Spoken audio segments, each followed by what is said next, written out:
terus membahas tentang apa dan mengapa kompak, ya. Nah, kita akan lanjut membahas tentang pentingnya kompak dalam menghadapi tantangan zaman akhir. Nah, saudara, kita sama-sama mau lihat apa tantangan terbesar pada zaman akhir ini.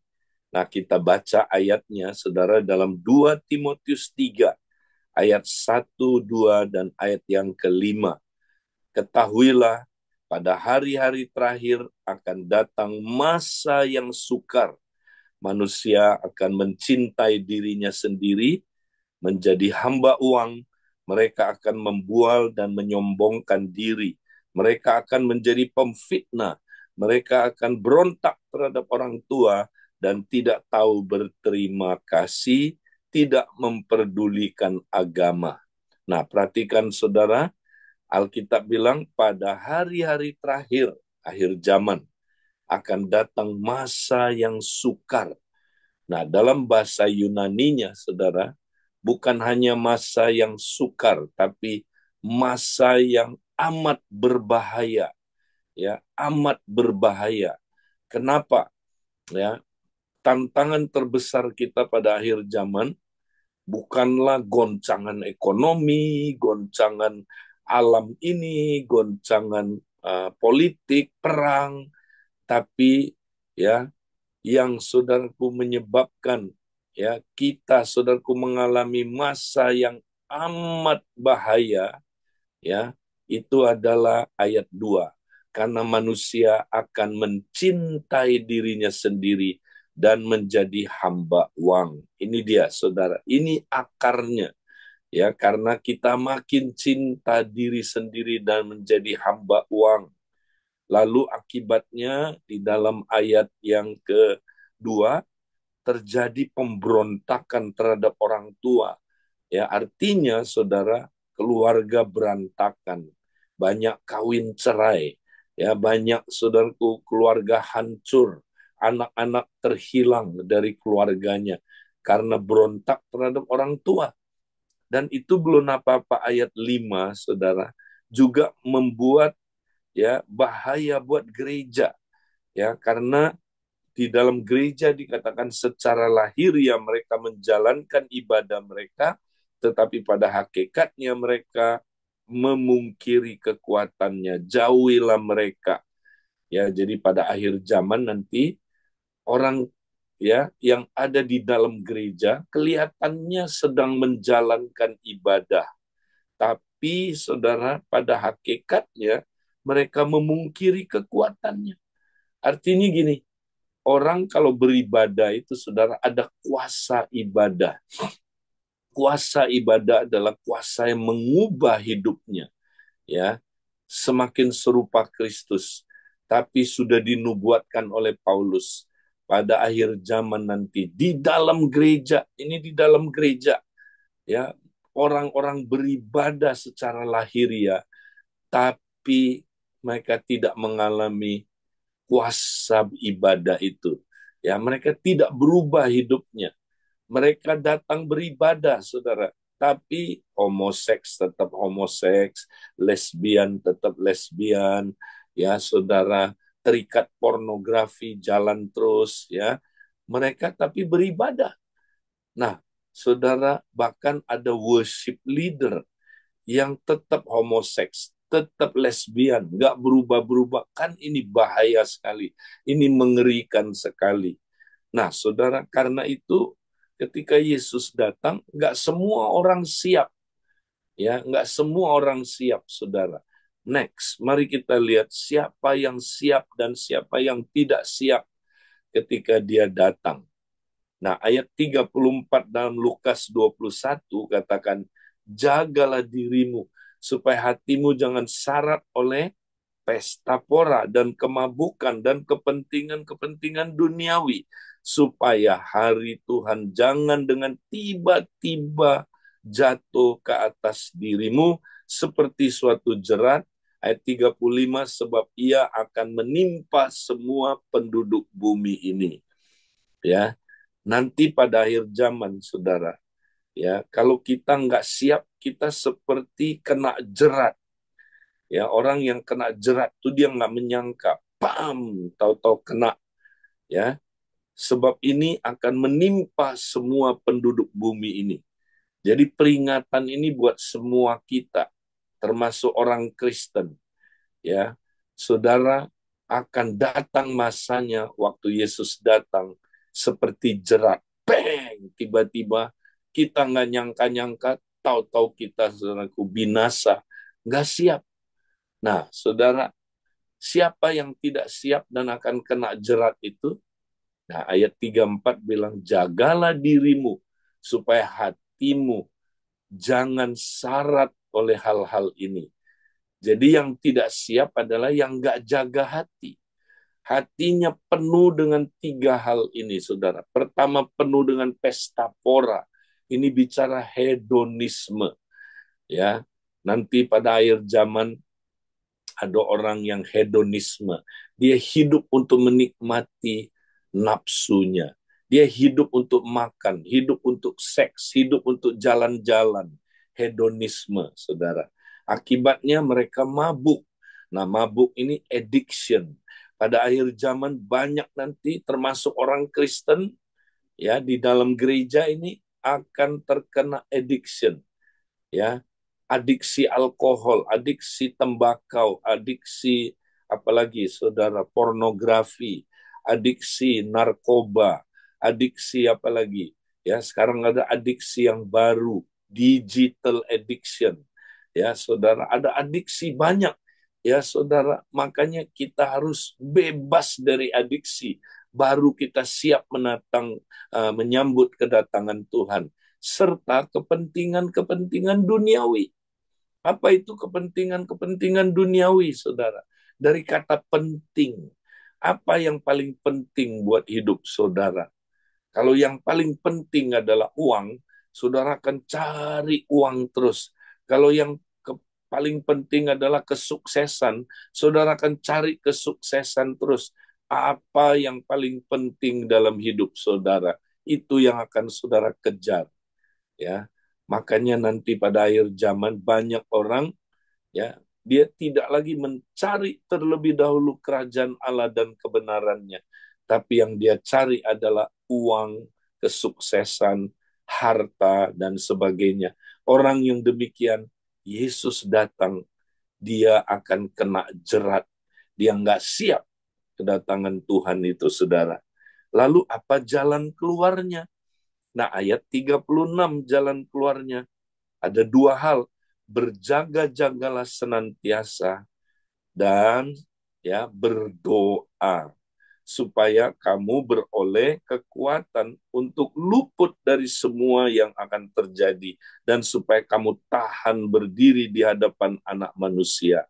Ya, ada dua langkah, ya, dua hal yang harus saudara miliki supaya saudara siap menantikan kedatangan Tuhan. Pertama, berjaga-jagalah senantiasa. Senantiasa. Nah, bagaimana kita berjaga-jaga? Makanya kita mesti punya komunitas yang saling menjaga. Next. Ya, kita harus punya komunitas yang saling menjaga.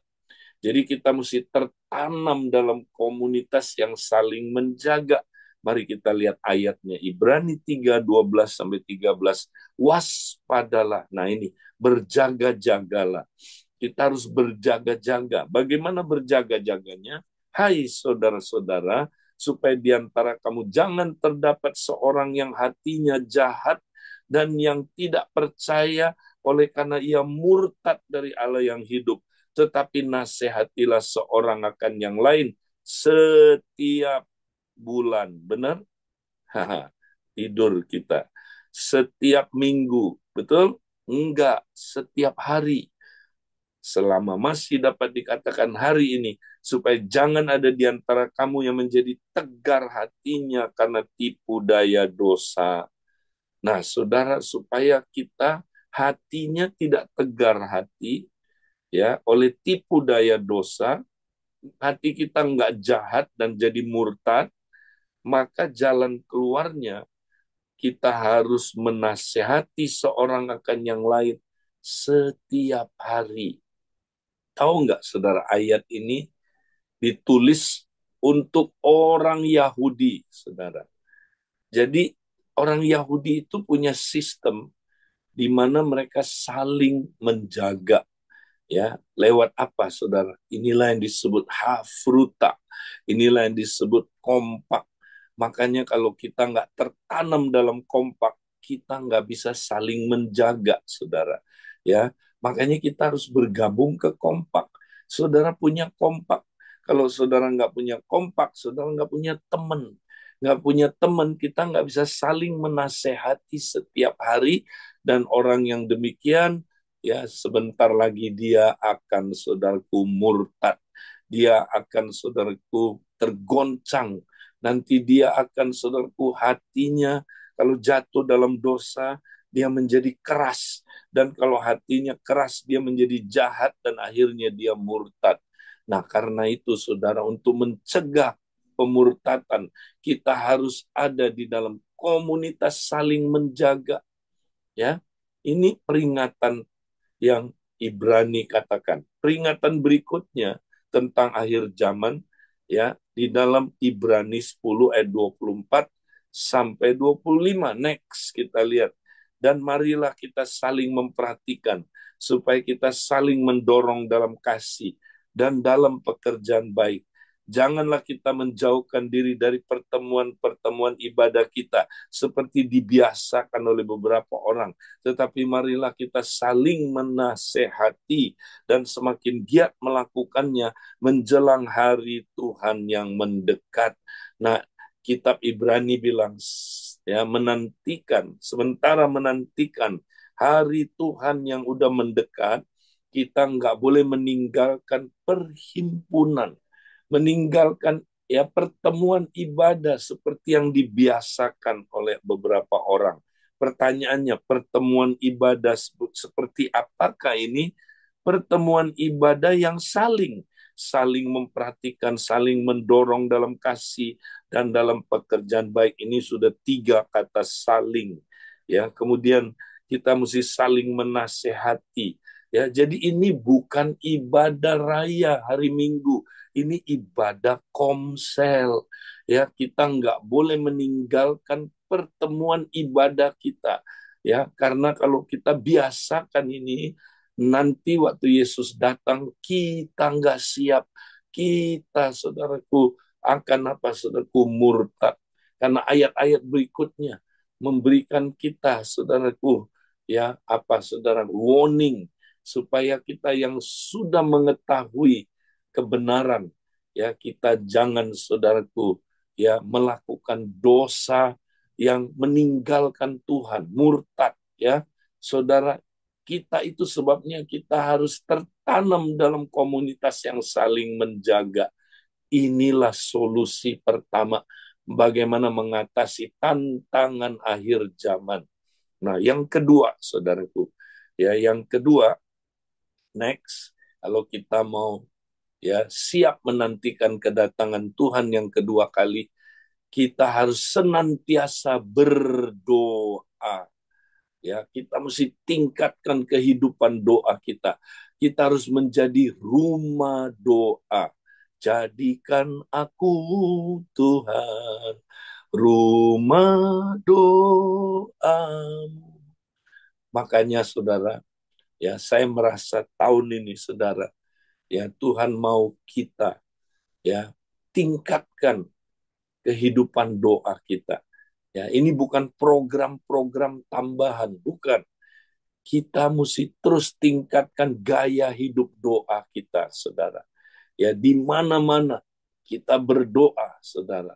Ya, jadikan diri kita rumah doa. Karena Tuhan menentukan kita jadi rumah doa. Ya, gereja adalah rumah doa. Tapi seringkali gereja dijadikan sarang penyamun.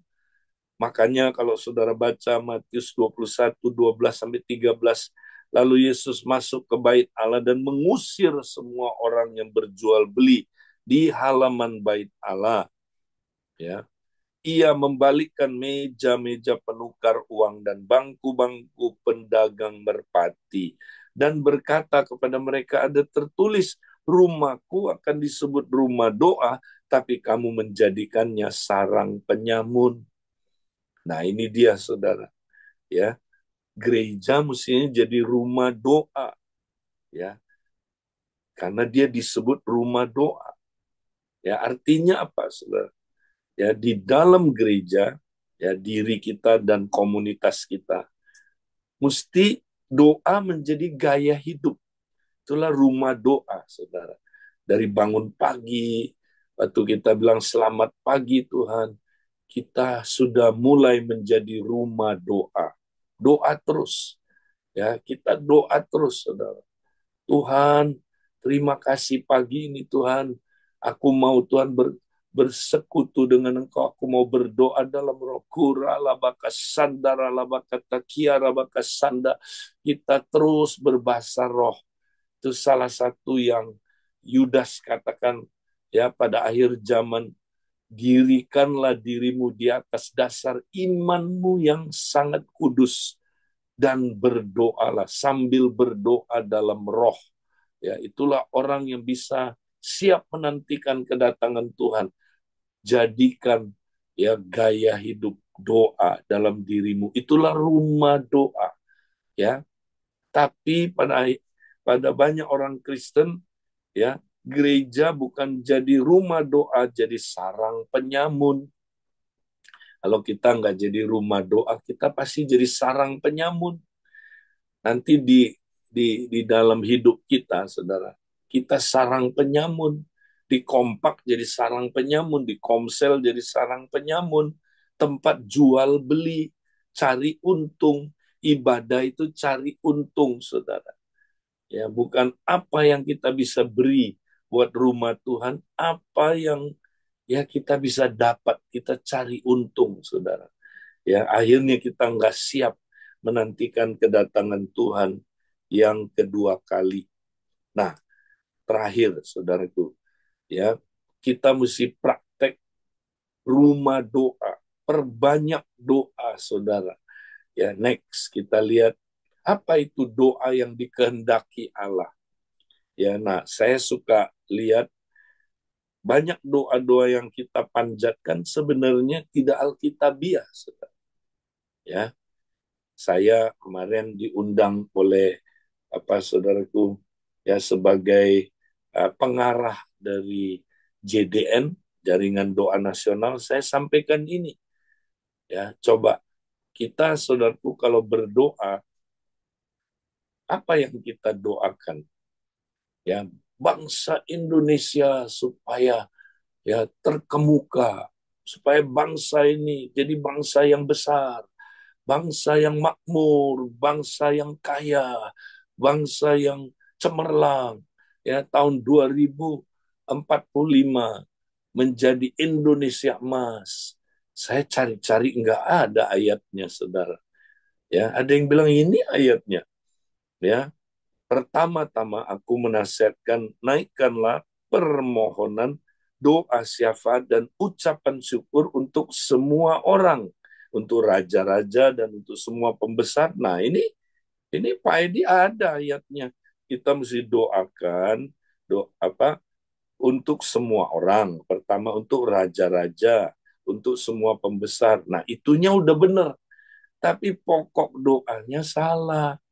Nggak ada. Kita disuruh doain bangsa kita supaya makmur, supaya saudaraku, sejahtera, supaya saudaraku, ya, supaya bangsa kita, saudaraku, bisa cemerlang, ya.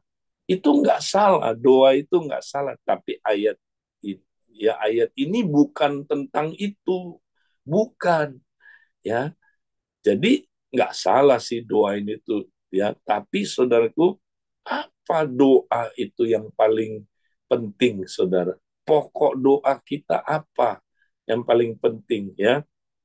Nah, kita lihat, saudaraku, seringkali kita pakai ayat yang dicomot-comot.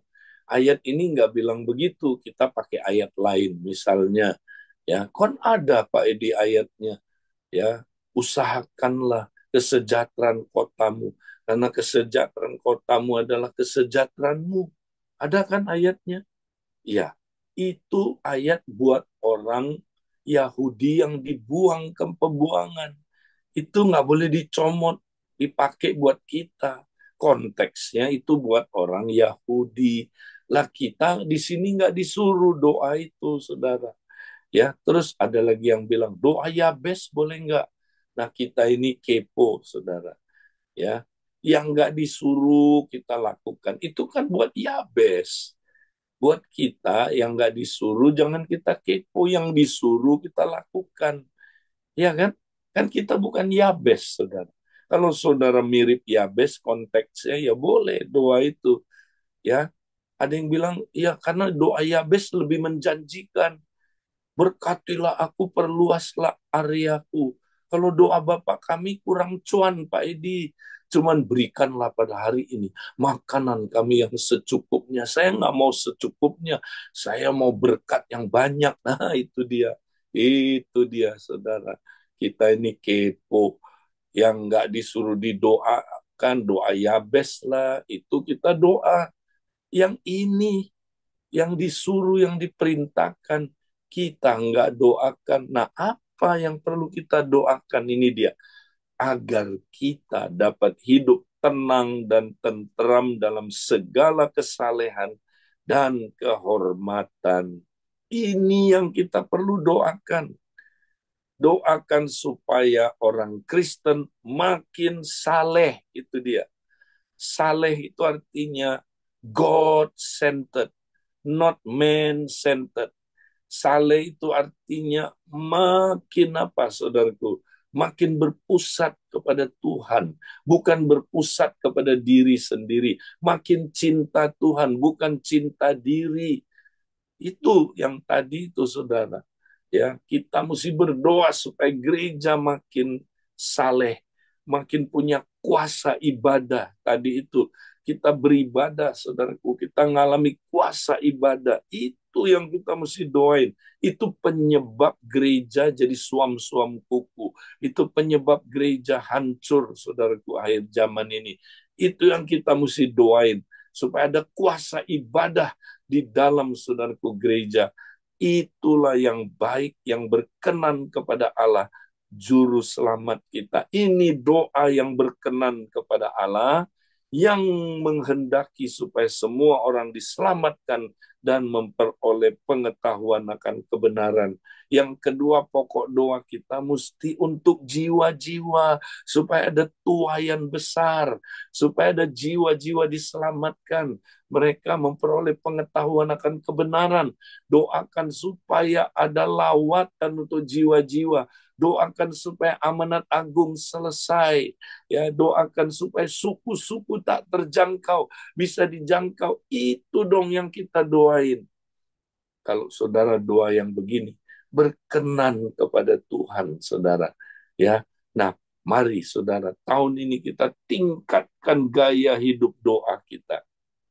Nanti kalau saudara baca terus, ya Tuhan suruh kita berdoa terus. Ya, nanti ayat 8 saudara baca.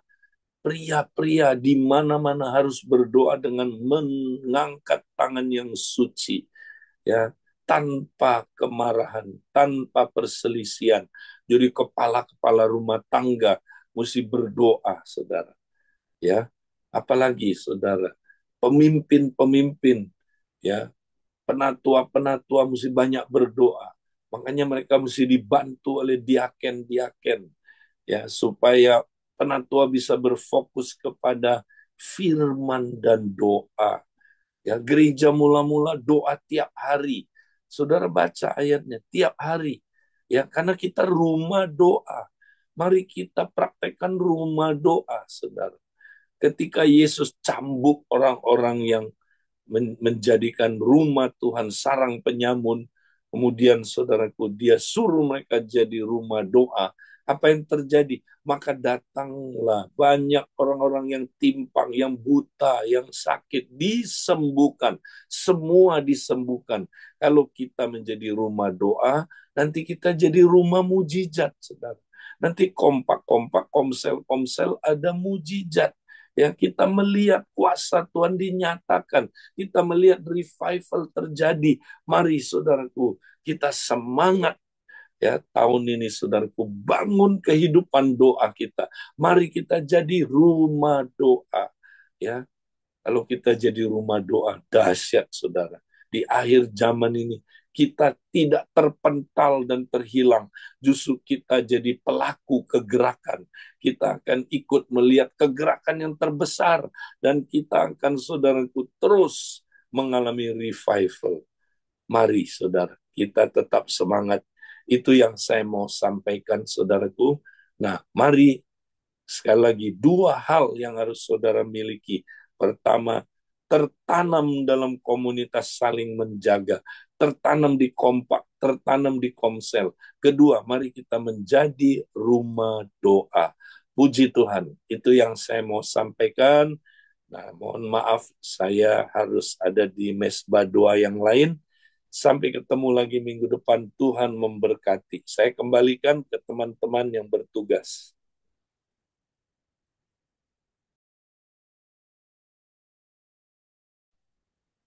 Amin, puji Tuhan.